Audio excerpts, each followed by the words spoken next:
পারলেও পহেলা বৈশাখের দিন ঠিকই আমাদেরকে মূর্তি পূজা করায় ছাড়ছে। জানেন এটা আপনারা? এটা কি বলে? মেন্টালি দাস, সাবকনশিয়াস মাইন্ডে, অবচেতন মনে আপনাকে দাস বানায় রাখা, আপনাকে সাংস্কৃতিক ভাবে আগ্রাসন করে আপনাকে গোলাম বানায় রাখা। সেটা কি?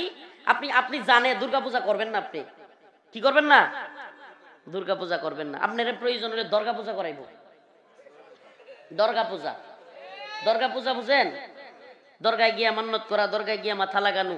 আপনি খবর নিয়ে দেখেন, যতগুলো বন্ড বেদাতীদের দরগা আছে এগুলোকে সরকার এবং হিন্দুত্ববাদী সহ আরো বড় বড় যেগুলো আছে এগুলো প্রমোট।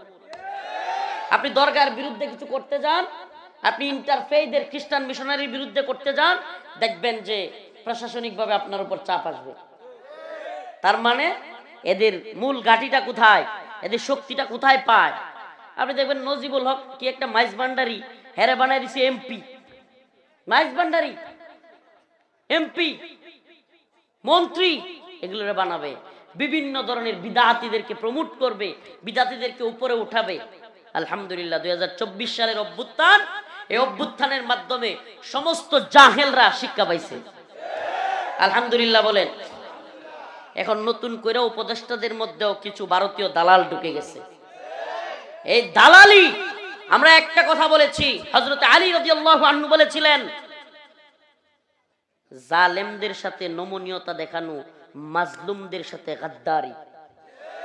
আবারও বলতেছি, জালেমদের প্রতি নমনীয়তা দেখানো মানে আওয়ামী লীগের প্রতি, ভারতের রয়ের প্রতি, হিন্দুত্ববাদী ইসকনের প্রতি নমনীয়তা দেখানো, মাজলুম যারা মারা গেছে, শহীদ হয়েছে, তাদের সাথে গাদ্দারির শামিল।